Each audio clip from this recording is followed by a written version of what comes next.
Análisis de la realidad. ¿Cuánto vale tu trabajo? Bienvenido, estás escuchando el podcast de Arcángel Clan. ¡Los obreros movemos a México! Jajaja, jajajaja, jajajaja, no mamen 3,000 pesos por un mes. Jajajajajaja, qué cagados, 1,500 a la semana y cena gratis. Jajajaja, se pasan. 200 pesos por volantear. Papá, ¿qué estás haciendo? ¿Estás mirando los supermachos? No, hijo, estoy aquí muriéndome de risa. ¿Estás leyendo las declaraciones del presidente? No, hijo, estoy leyendo los anuncios de trabajo. Ah, cabrón, tú te vas a poner a trabajar. No, es una tontería trabajar en estos tiempos con estos salarios, hijo. Entonces, ¿qué haces leyendo ofertas de empleo? Pues, para empezar, estaba en el Facebook, cuando leí que solicitaban un guardia de seguridad, así que pregunté cuánto pagaban. ¿Y cuánto pagaban? 3,000 pesos al mes. Dios mío, es muchísimo dinero. Para un escuincle cagón quizás. Sí, me alcanza para varias tarjetas de Google Play, sabritas, una coca chiquita y me sobra para las maquinitas. Pues sí, pero para un adulto ese dinero es una miseria. ¿Por qué, papá? Pues, en promedio el mexicano común, que no tiene automóvil, gasta lo siguiente al día. Solo para ir a trabajar, 4 transportes diarios, que suman de 40 a 60 pesos. A ese costo se le debe agregar la comida que compra en el trabajo, que suma en promedio 70 pesos. Muy jodidos son 80 pesos al día en transportes. Pero hay mucha gente que se va caminando al trabajo, papá. Te estás haciendo menso para no trabajar. Pues, los salarios en México rondan los 3,000 a 3,400 pesos al mes. Pero falta el meollo del asunto. Falta calcular la comida. ¿Cuál comida si en esta casa solo comemos Maruchan? Una familia promedio de mexicanos gasta 200 pesos diarios de comida, si son una familia de 6 integrantes. Estamos hablando de comidas muy básicas como atún, pollo, tortillas y carne. 1 kilo de tortillas cuesta 12 pesos en el supermercado, pero sabe a cartón. Mientras que las tortillas en la esquina cuestan de 22 a 25 pesos el kilo. 1 kilo de carne molida, que es la proteína más barata, cuesta de 90 a 120 pesos el kilo. La pechuga de pollo cuesta 90 pesos el kilo y los frijoles a 35 pesos el kilo. Mientras que el kilo de huevo cuesta 40 pesos y el jamón o salchichas más baratos cuestan 90 pesos el kilo. Me mareaste con tus números, papá. Sí, se nota que estás en educación a distancia de aprender algo. Mira, suponiendo que tengas inteligencia para comer, una persona necesita dar 2 comidas nutritivas al día para mantenerse saludable. Esas comidas se deben de componer de proteínas, vitaminas y minerales. Puedes comer desayunos balanceados cuando te desayunas 2 huevitos, 3 tortillas y un vaso de agua con azúcar y limón. Mientras que el almuerzo puede ser ligero, y en la noche cenar una porción de carne molida con frijoles, queso, 2 tortillas y un vaso de agua fresca. O un pedazo de pechuga de pollo con arroz. ¿Y en la tarde? Puedes comer diversas cosas como cacahuates, fruta de temporada en oferta o verdura con limones. ¿O un pan con leche? Pues ni eso. La pieza de pan dulce ronda los 9 pesos y el litro de leche lo venden de 19 a 27 pesos. Dependiendo lo tranza que sea el tendero de la esquina. Por cierto, dice don Juanito que ya vayan a pagarle porque ya se llenó el cartoncito de lo fiado. Sí, dile que mañana le pago. ¿Y a qué viene todo este rollo, papá? Bueno, si son 200 pesos de comida diarios, son alrededor de 3,500 pesos a la quincena. A estos gastos se le deben de sumar los servicios. ¿Cuáles servicios? Pues el agua, 150 pesos mensuales, la luz, 400 pesos mensuales, internet. El más jodido cuesta 350 pesos. Son 900 pesos. Más el gas, un promedio de 100 pesos mensuales. Son otros 1,000 pesos en total. En total tenemos un gasto neto de 4,500 pesos. 4,500 pesos. No se me hace mucho. Pues sí, como tú no los pagas. Tú tampoco. Es más, tienes meses sin trabajar. Bueno, a estos gastos se le deben sumar la ropa, el jabón de baño, los muebles, los artículos para el hogar y demás. Una familia promedio en México, para su vida normal, gasta 5,000 pesos al mes. A su mecha, sí es mucho dinero. De ese total hablamos de gasto corriente. No estamos hablando de salidas, accidentes, medicina, despensa, golosinas o cuidado médico. Solo lo más esencial. ¿Tú crees que alguien va a invertir su esfuerzo, su salud y su vida en un trabajo que le paga 2.800 mensuales más prestaciones, rondando un pago de 3.500 pesos? Claro que no. Están que rebotan de pendejos. Pues así es. El otro día leí en un periódico que los comerciantes y empresarios del país se quejaban porque tenían miles de puestos de trabajo sin ocupar. Pero eso se debe precisamente a que miles de esos empleos son trabajos de basura. Habíamos hablado de ese tema antes. Sí, pero no lo habíamos tocado a fondo. El problema de esos empleos es que no alcanza para vivir, y es por ello que deben trabajar y aportar para el hogar 2 o más miembros de la familia. Por ejemplo, si analizamos el salario en México, encontramos que el país se encuentra en el número 71 de la OCDE, mientras que el mexicano promedio trabaja 2.124 horas por año. El 60% de la población gana lo que se denominan suelditos, pues no gana más allá de un salario mínimo, lo que se traduce en menos de $180 al mes. Somos de los países que más trabaja, pero también de los países con más ricos en todo el mundo. Eso quiere decir que la riqueza se acumula en unos cuantos. Pero, si el gasto es tan alto, ¿cómo sobreviven millones de mexicanos? Pues, lo más triste del tema es que muchas personas en el país no comen. Así es, hijo. A mí también se me llena el corazón de tristeza. Mira, hijo, imagínate que yo, hace años cuando tú no nacías, iba al supermercado y miraba cómo había personas que solo miraban la cartera de carne molida o que solo miran el precio de las cosas, pero que no pueden costearlas y solo van para mirar si hay alguna oferta. Imagínate qué ocurre ahora que la inflación ha superado los límites desde el año 2010. ¿Y esto por qué pasa, papá? ¿Por qué ocurre la inflación? Pues, mucha gente le echa la culpa al presidente, pero no es otra cosa que debido a la pandemia. Por ejemplo, Estados Unidos enfrenta desabasto de alimentos y recesión, en parte por la pandemia, pero también en parte por desastres naturales como heladas. Esto hace que el mercado mexicano exporte menos y, paradójicamente, cuando hay menos demanda internacional de productos mexicanos, los productores, que son exportadores de vegetales, carne, metales y demás, no crean mercado interno, sino que prefieren tirar los vegetales y destruir los alimentos o las cosechas completas, en lugar de vender barato y ayudar a combatir el hambre del pueblo. ¿Por qué ocurre esto, papá? Porque estamos hablando de agricultura y producción que obedece el capital, no la necesidad de combatir el hambre. Una economía capitalista busca el máximo beneficio.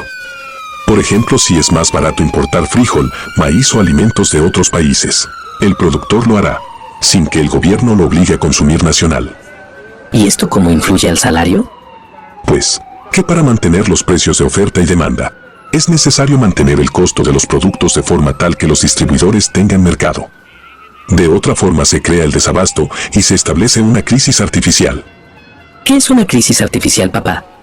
Es cuando los productores de alimentos, agrícolas y demás, almacenan el producto, lo tiran a la basura o dejan de producir, con la finalidad de que aumente la demanda. Al aumentar la demanda aumenta el precio, y una vez que el precio es 2 o 3 veces más alto, sacas el producto a la venta de nuevo, pero a cuentagotas, para mantener el precio alto. ¿Y eso pasa en México? Sí, actualmente ocurre con el limón, el aguacate, pero ha ocurrido con el precio del huevo. Antes el huevo costaba menos de 10 pesos el kilo, siempre argumentan que es causa de una crisis, el clima, la sequía y demás. Pero son simples formas de especular.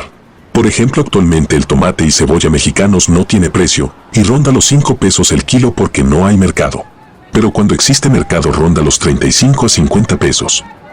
¿Pero por qué se especula con el precio de los alimentos, papá? ¿No es una forma de explotación? Claro, pero el gobierno no puede hacer nada, pues le es imposible crear agencias agrícolas o productoras.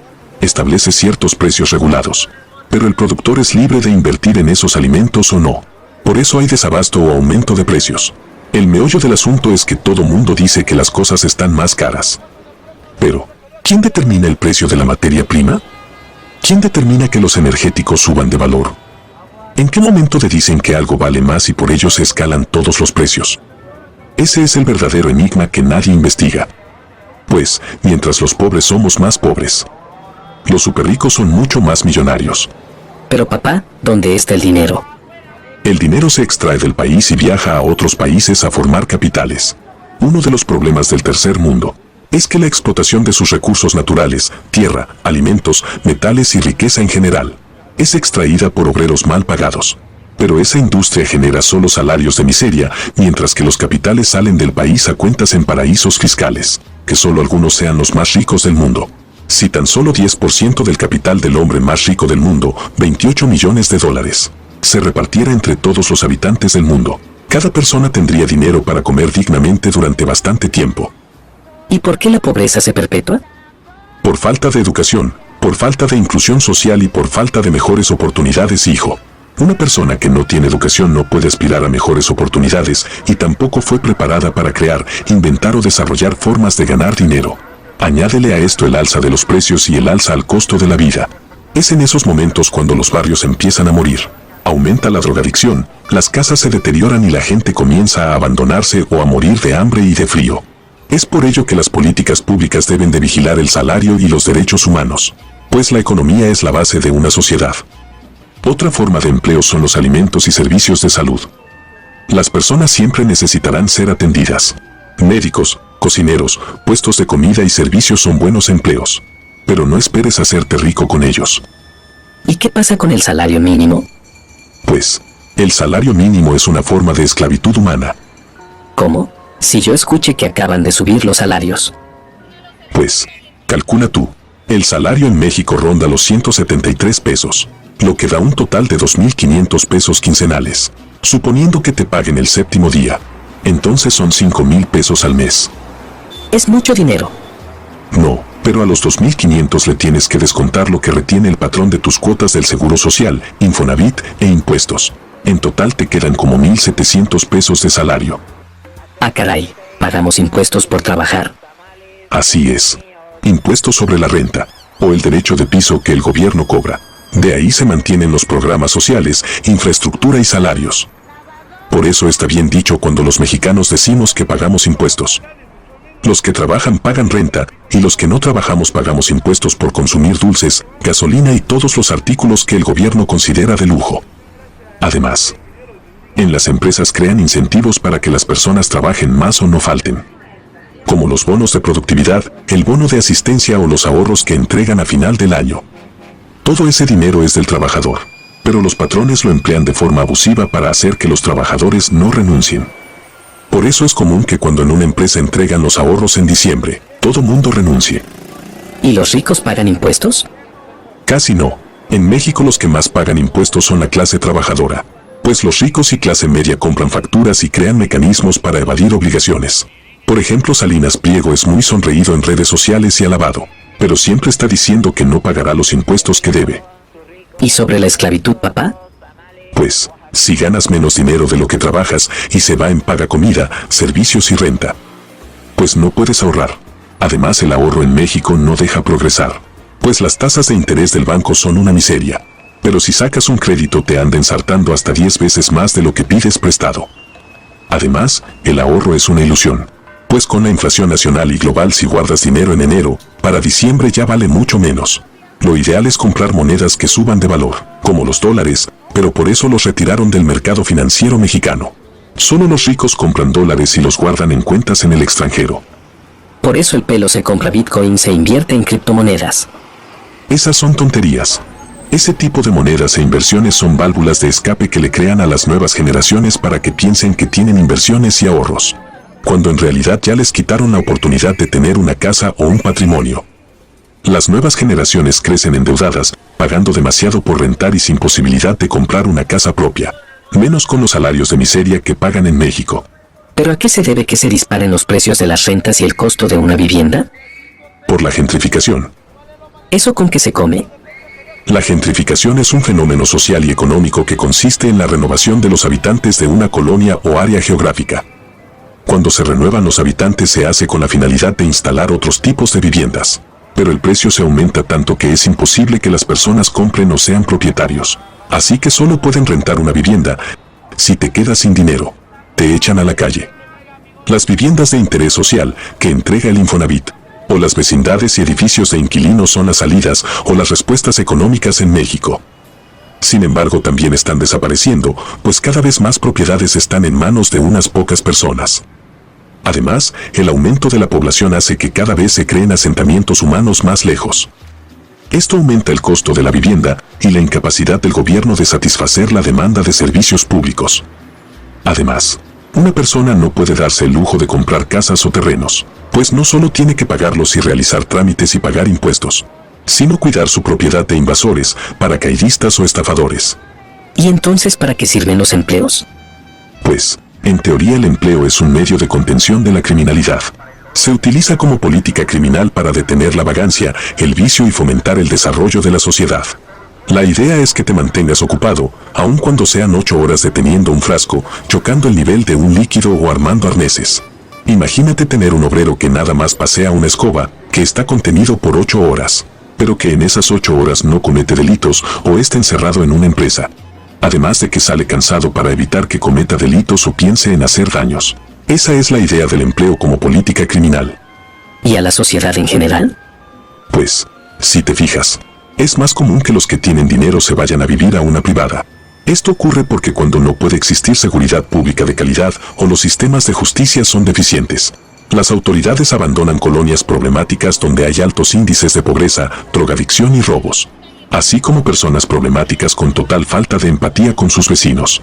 Puedes darte cuenta desde el momento que cruzas una calle o llegas a un pueblo y se siente el olor a basura quemada o los punteros te comienzan a perseguir.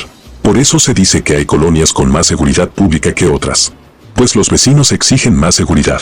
O en caso contrario, cuando son padres de ladrones o criminales, que exista menos presencia de policías o guardia nacional. Así es como se van creando los barrios a los cuales ni el ejército o policía pueden entrar, o a donde la policía solo va a arrestar a alguna persona para resolver un crimen de alto impacto.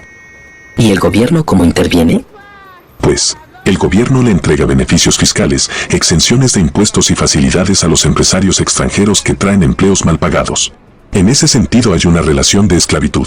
Es un sistema complejo, pues en la relación entre empleador y empleado la ley del trabajo mexicana debe de cuidar los derechos del trabajador, pero también debe cuidar que no exista el desempleo estructural. ¿Eso qué es? Es cuando no existen empleadores o patrones, pues la estructura del trabajo no existe, sea por quiebre de empresas o porque el patrón decide llevarse la planta de trabajo a países como India, en donde las personas aceptan trabajar por salarios de miseria. Es por eso que permiten salarios de 1,500 pesos semanales, eso sí, con cena incluida. En México, puedes tener un esclavo o una persona a tu disposición, tan solo pagándole 175 pesos diarios o 200 pesos y pagar al salir. Las personas aceptan contentas. Eso suena muy escandaloso, papá. Sí, pero es la realidad. Eso sí, este tipo de realidad es más horrible en otros países, como Venezuela, el Congo, Bolivia o Guatemala. Países en los cuales la pobreza es estructural y está institucionalizada, pues las cifras de crecimiento económico dicen que el país en general seguirá siendo pobre.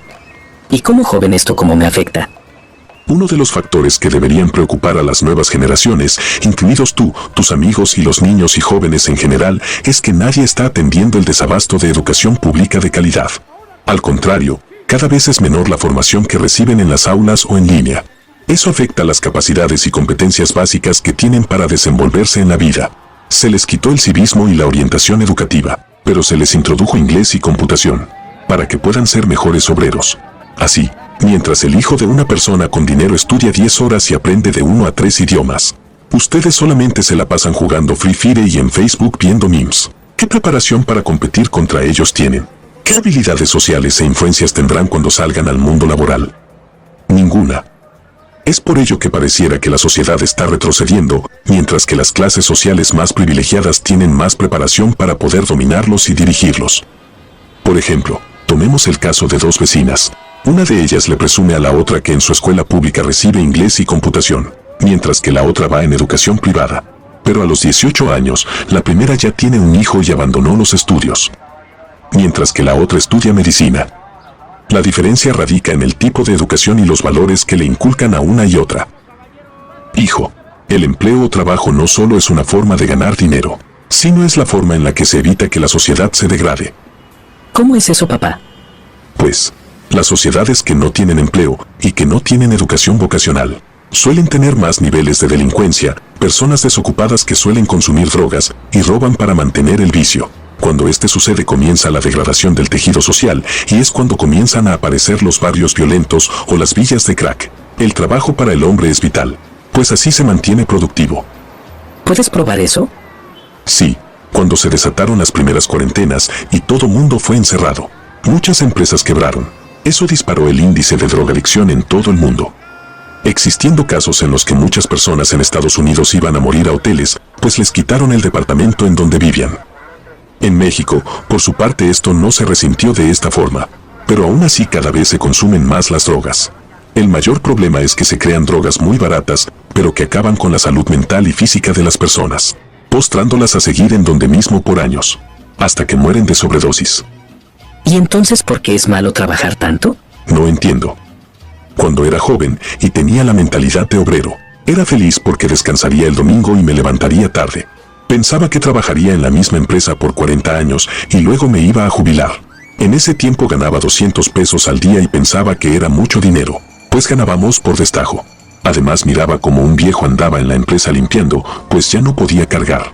Así que para no jubilarlo le dieron ese puesto. Es decir, toda tu vida trabajando como cargador. Así es. No estás destinado a esa vida, te educan hasta primaria y secundaria para tener un nivel de vida más alto, ser mejor que nosotros tus padres, ser mejor persona que los demás.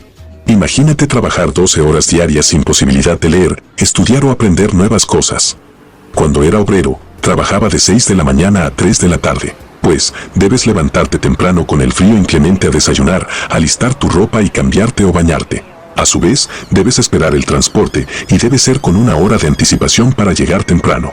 En el trabajo, llegaba la hora de salida, pero el jefe salía con boletos para comida. Era la señal de que saldríamos tarde. Entonces salíamos a las 7 de la noche. Para llegar a casa con menos de 12 horas de descanso, hay que atender a los hijos, revisar los problemas de la casa, lavar la ropa de noche y cenar. Acostarse a las 10 de la noche y al día siguiente volver a madrugar. Esa es la vida de todo obrero promedio. Por eso es que en México no importa tanto el número de hijos que se tenga, pues lo importante es tener más mano de obra barata que esté dispuesta a sacrificar su vida entera. Aun cuando después de 30 años de servicio te despidan y solo te regalen un reloj y un dinero. ¡Qué tristeza, papá! Recuerdo que iba llegando el transporte al trabajo y solo deseaba que se fuera de largo, y cada que paso por ese lugar me acuerdo las ansias que me daba el llegar a los vestidores y las ganas de huir a pasear a la ciudad a estudiar una carrera o a la vagancia. Literalmente es la muerte ser obrero y no poder escapar de esa realidad por tener obligaciones y responsabilidades. Por eso es que mucha gente es alcohólica. Nadie está hecho para esa vida. ¿Y qué ha hecho el presidente? Pues, al contrario de lo que se piensa, el presidente actual es el único que ha dado pensiones a adultos mayores y a adolescentes para que trabajen o obtengan una beca para aprender un oficio y tener experiencia. Sin embargo, el camino es muy largo y urge que se creen otras medidas económicas y sociales. Al menos tienen asegurada una vejez más digna para que puedan costearse algo de comida. En el desempleo estructural también interviene el factor de la obsolescencia de trabajos. ¿Cómo es eso, papá? Esto ocurre cuando un empleo es obsoleto, pues los productores y empresarios buscan cada vez la mejor manera de ahorrar costos. Por ejemplo, cuando éramos niños íbamos a piscar algodón a los campos. Ese trabajo hoy se hace con una máquina, lo que le ahorra millones de pesos al productor. Otro ejemplo es el corte de tomate y pepino. El día que los agricultores logren perfeccionar un robot que coseche, millones de personas que trabajan en el campo y que vienen del sur del país serán desplazadas y se quedarán sin empleo. Por eso se debe saber qué estudiar, por ejemplo, carreras como programadores, matemáticas, ingenierías, nanotecnología, robótica y demás. Son carreras que tienen empleos asegurados, pero que tienen muchos cálculos y matemáticas. Además son empleos universales. Pues cuando no encuentras trabajo en México puedes migrar a Canadá, Estados Unidos o Europa, en donde es más probable que encuentres un empleo mejor pagado. ¿Y cuál crees que sea el futuro de esto si sigue igual? Pues, el futuro será que los empresarios esperan que el gobierno pague los salarios, o en su defecto, que sean los usuarios o consumidores los que paguen el salario de quien trabaja. O sea, como los trabajadores de Uber, los trabajadores de aplicación o los trabajadores que se contratan por aplicación. Así es. Las agencias esas no solo no pagan salario, sino que ganan dinero por mantenerte en la plantilla. Es muy parecido a lo que hacían los subcontratadores. Otro ejemplo de cómo los patrones o empresarios abandonan los salarios a la suerte del empleado y usuario son las propinas. Las propinas son un agradecimiento por un servicio, pero generalmente son voluntarias o el 10%. Sin embargo, muchos lugares no le pagan sueldo a los meseros, despachadores, cargadores de equipaje en hoteles o empacadores de supermercado, y estos viven solamente de propinas. En otros casos incluso les cobran por trabajar en esos puestos. Si esas personas renunciaran o dejaran de trabajar, estas empresas no podrían funcionar. Pero tanto los usuarios como los empleados toleran estas cosas por necesidad. Bueno, y a todo esto, ¿y tú de qué demonios vives si nunca te veo trabajar? Pues, pertenezco a los 35 millones de personas en México que trabajan en la informalidad. ¿Y cómo funciona? Pues, compro cubrebocas, cargadores, cristales templados y pongo un puestito en la calle. Con eso gano de 200 a 500 pesos diarios, que me deja alrededor de 2,000 pesos semanales de salario pagando piso al ayuntamiento. Ese es el verdadero motor que ha logrado mantener la economía en este país. También hago trabajos de albañilería, electricidad y reparo computadoras y ventiladores cuando se puede. Soy el mil usos hijo. Junto a mi mamá que vende cosas en Facebook. Así es. Millones de mexicanos trabajadores somos los que mantenemos a este país de forma informal. Pues la formalidad no paga lo suficiente para estar 8 horas diarios en un puesto en el cual no solo te van a pagar una miseria robándote la vida, sino que cuando seas viejo te van a correr. ¿Y no es una falta de respeto burlarse de quien sí trabaja en esos empleos de miseria? No, porque puedes escapar de esos empleos, siendo emprendedor o con inteligencia. Además, por eso te decimos que no tengas novia o que sepas cuidarte. Pues muchas de esas personas quedaron en esos puestos o trabajos por necesidad, y esas trampas mortales no permiten que estudies, leas o seas inteligente. Solo te quieren ocupado y produciendo. ¿Y entonces yo qué hago? Pues, debes estudiar mucho para que salgas de primaria y secundaria. Luego vas a estudiar una carrera técnica para que repares aires acondicionados, seas soldador y herrero, repares celulares o electrodomésticos. Con eso vamos a trabajar de casa en casa, o a domicilio. Yo te voy a ayudar, hijo. Pero cuando tengas dinero vas a aprovechar para que tengas una carrera, como ingeniero, licenciado o doctor. Es decir, crear las bases para ser mejor persona. Así es. Mientras no existan empleos mejor pagados, vale más la pena trabajar unas horas y ganar dinero en efectivo, a trabajar más de 10 horas al día ganando una miseria. Cuando los empresarios comprendan que el salario de miseria no es atractivo, entonces van a empezar a pagar mejor. ¿Cómo es posible que crean que 3,000 pesos mensuales es un salario con el que se puede vivir? Entiendo la situación, papá. Me arrepiento de pensar que no trabajas y me voy a esforzar por estudiar más. Pues, con que no nos des problemas y te portes bien y te cuides nos damos por servidos. Te amamos y queremos lo mejor para ti. Por eso es mejor trabajar poco, ganar bien y no desperdiciar la vida en un cubículo o maquila, así tengo tiempo de mirarte crecer.